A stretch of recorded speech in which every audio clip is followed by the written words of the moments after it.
between my eyes. Walked through the fire, came out better on the other side. See, life's like a beach if you find the sand. And right now, I feel like 100 grand. You are listening to Inspired Insider with your host, Dr. Jeremy Wise. Dr. Jeremy Weiss here. I'm founder of InspiredInsider.com, where I talk with inspirational entrepreneurs and leaders and how they overcome big challenges in life and business, like the founders of P90X, Atari, and Quest Nutrition. Tom Bilyeu from Quest talks about how he helped build what is now valued at $1 billion company, and about the story when he was broke and he had to convince his father or future father-in-law that he would support his daughter. Our sponsor today is Rise25.com, where entrepreneurs of 6, 7, 8-figure businesses come together live and in person every few months to solve their biggest business challenges and leave with lifelong friendships. Check out Rise25.com. It's run by myself and co-founder John Corcoran, and it's application only. Today, I'm very excited. We have Briana Borten, and she's built 3 spas into an 8-figure business encompassing a variety of wellness products, including nutritional supplements and the life planner called the Dream Book, which she'll talk about. She's co-founder of the DragonTree. She's also author of The Well Life, How to Use Structure, Sweetness, and Space to create balance, happiness, and peace. Briana, thanks so much for joining me. Yeah, thank you so much for having me. You know, if I died tomorrow without going to college, I wouldn't be that sad. But if I died tomorrow without going to Europe, I would be really sad. So right. I got home, I saved all my money, I bought a ticket to Europe, I went and traveled for a year, lived in the Czech Republic, ran a hostel, got really into like the healing arts. And so you got into healing arts there in Europe? Well, actually, it started in Montana because when I had my neck was broken, the only thing that helped the pain was massage. And so I mean, I've seen you obviously in video and things, like you're walking around. So, I mean, anyone who's listening to this, was there like swelling on the spinal cord, or was there any effects of that, or how did the break affect you? Yeah, so I have actually like the same fracture that Christopher Reeves had. Really? Are you serious? Yeah, like, oh my gosh. Yeah, almost identical. And just really lucky that my fracture slid sideways instead of sliding either to the front or to the back, which would have been devastating. My gosh. And so, you know, obviously it was really important to make sure that my neck was demobilized so that I couldn't move, so that it couldn't fracture or so it couldn't shift and move forward or backwards. So that was the main concern for the 8 months that I was in my neck brace while it was healing. That is crazy, Briana. Wow. Yeah, I'm just so lucky. I never had any lack of mobility, and, you know, I really feel so blessed that it was, you know, it's just like a shift in life, but I was able to keep my health and my mobility, and, you know, I really feel like it also it really woke something up in me too. So that is an awakening, if anything. It is the awakening. Yeah. So when do you go from this healing and then obviously getting into the healing arts, and so at what point do you open your first spa? So from there, I moved. I said I was living in Europe, moved back to the United States because my sister was having a baby. I didn't want to miss that. Yeah. So came back here and moved to Portland with my boyfriend at the time, and worked a lot of odd jobs and decided to become a massage therapist for real. And went to school. I was a massage therapist in my private practice and at a spa for about a year and a half, actually. Yeah. No, not that long. And I was working at the spa that I met my husband at, and I loved it. I loved the people. It was really good, but I always had all these ideas for how it could be improved. Yeah, so like what? What was? You know, like we did foot massages pretty much exclusively, and I was like, we should offer neck packs for people while we give them foot massages, because then that would be like warm and relaxing and so nice and so easy to do. Or I'd be like, I think that we should offer like this treatment, or I think we should change the schedule like this. I mean, I was pretty much all the requests you get. That you're like, no. Yeah. So my boss at the time always just said, you know what, if you think you can do it better, do it yourself. Right. And I say that and it sounds like she was being so snarky, but I actually think she genuinely meant it. Like, she was like a really lovely person, and I think she was really like, I'm not going to do all this shit you want me to do, so just go do it yourself. Exactly. Get out of my hair. Yeah, so eventually they fired me, which I totally get now, because I would totally fire me. Because it was like a very challenging employee. And I was like, you know what, I think I am going to start my own spa. So I was 22, and I was like so sure of myself, even though I had like literally zero money. I'd never even had a credit card. Like, had like no way of doing this. And I was like, I'm going to do it myself. So I decided that I would. I wrote a business plan. I thought, oh, I'm going to write a business plan. People will just give me money, which didn't happen. And so we definitely opened on a shoestring budget. My husband had some credit cards that some credit card credits that I used. I had a business partner for a little while. We borrowed money from her family. And we opened on very little money. Was the money for just the build out, or what? Yeah, I mean, opening a spa is expensive. Like, there's so much you have to do. And we did it incrementally there because we really couldn't do everything at the beginning because we didn't have the money. So, we built out rooms, and, we had a sink for the foot baths and a sink to wash our hands, and we painted, and we did like everything. I sewed all the curtains. I painted all the walls. I, made all the foot bath carts with my husband with our own hands. I mean, like, everything. We did everything ourselves because we really had no money. We didn't start with having any amenities. We didn't have showers or saunas or anything that we have now. And we just opened knowing that we really cared and that we wanted to create an environment that people felt loved in, and also wanted to offer really therapeutic treatments. And so we were really clear about our objective. And luckily then I bought my business partner's half of her business a year into it because it was really not a great fit. And then we were able to make enough money that we were able to get a loan. Then we were able to add on the amenities and, finally finish some of the rooms. I mean, there were rooms in our spa when we first opened that were built, but we didn't have enough money to like get, decorations in and a table in and all those things. So we just closed the doors. I get that. That door's just closed for now until we can figure it out. It was definitely a ton of hard work, but it, luckily I had a lot of ambition and a lot of energy, and I was by the time we opened, I was 23 and didn't have kids yet, and I could do that.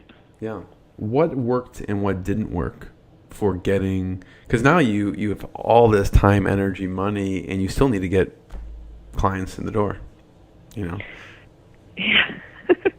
it's really true. It's hard to say what works and doesn't work, because we have so many different aspects of our business, and some things work for one aspect, and some things work for another aspect. Like Facebook ads kill it for us for selling our dream book. Facebook ads do not that well for us for getting new clients into our spas. So, we're always testing it, so eventually we will figure out a Facebook ads way of doing it. But so far, but what does really work for us for getting people in the door is to create really solid relationships with the people that already have come in. So we spend the majority of our money that we would normally spend on marketing on taking care of the people who have already come in. So whether that's sending them gifts or sending them gift certificates or, making sure that we're reaching out to them and reminding them how much they love us so that they share with their friends. That actually, it's kind of like, I kind of feel like it's like old school marketing, but it works so well because it's actually genuine relationships that you're building. And I think that all really good marketing is genuine relationship building. How did you get those initial people in the door so you could build those relationships? I mean, for us, we had some people in our private practices in massage already because I had been having my private practice for about a year and a half already. So I had some people already. A base to work off of. But really, when I say some people, I really mean like 10. So there weren't a lot. It's a start. But those 10 people, we just treated them so well and asked them so often to help us. What's something that government should do, like something you did to treat them like royalty, that they were just wowed by? Well, we'd throw parties for them, and especially in the beginning, there weren't very many people. So, and we would have it catered, and we would make sure that they had wine, and we'd give them free treatments, and we'd ask them to bring in their friends, and we'd treat their friends super well. Smart, So that was one of the beginning things that we did. And then, we always quarterly at the beginning, we don't do this anymore, but we would send them gift certificates for them and a gift certificate for them to give to a friend, with it being a gift from them. Right. So it looked just like a gift card with their name as the from. It's like for like $50. So they could be the person getting the credit for giving the gift. Yeah. While for us, we're getting a new client out of it. Right. So a lot of things like that. We also, did a lot of like checking in on them and making sure that their service was really great and following up. And we always write thank yous to everyone who comes in to just say, thank you for coming in. And now, as we've grown, we have a lot more systems in place for, we send them stretching videos, we send them meditations, we send them things to support their lifestyle after they come in, so that they feel like we are supporting them throughout the process, so that they keep remembering us and coming back. Right. And when does the airport come into play?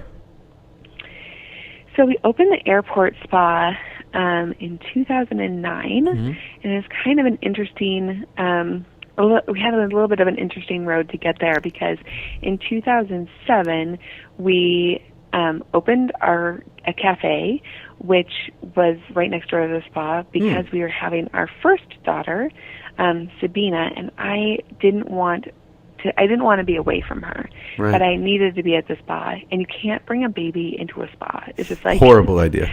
Not a great idea. So I was like, a better idea. The anti-relaxation. No. Yeah, the anti-relaxation crying baby. So I thought a better idea would be to open a cafe next door, obviously, and that's obvious. Yeah. So that I can bring my you baby need to more work. Yeah. Yeah. So we opened the cafe 2 weeks before she was born, which is crazy. And then I could bring her to work with me, because I created an office in the back of the cafe where she could be, and I could be with her, and I was right next door to the spa. They actually connected through a door. They don't anymore, because we've since then sold the cafe, which we did because we were approached by the airport asking us, I actually kind of like specifically like just asking us to like open a spa there.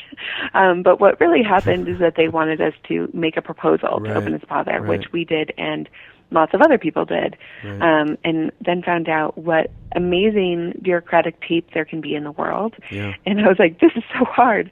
But I'm determined, and it's like, I'm going to do it. So we won that contract, which was really amazing. And in the process, sure, it was really competitive.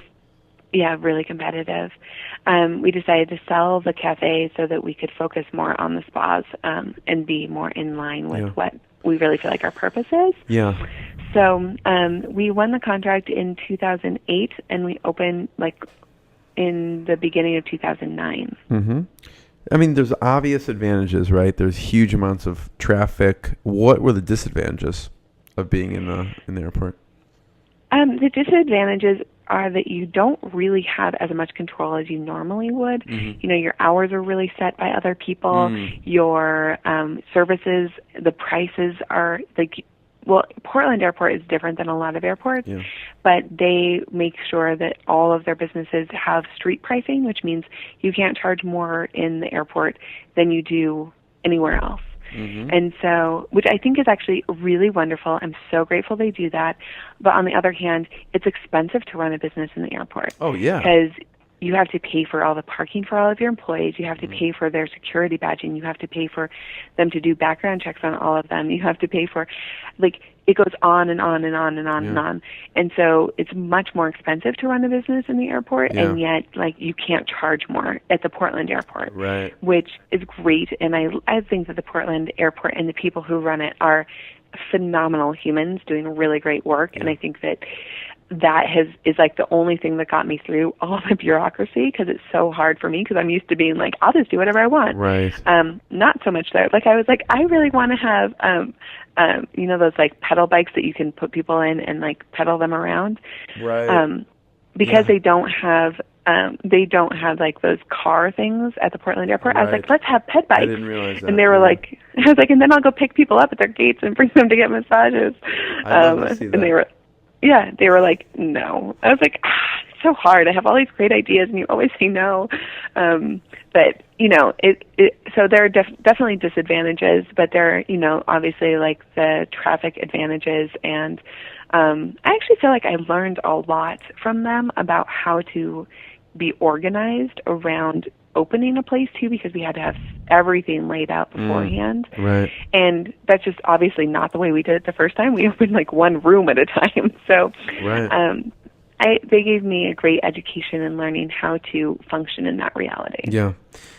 So much to talk about, Briana, in so little time. We only have a few minutes. I really wanted to get into what possessed you to open a third location, but we're not going to get to that.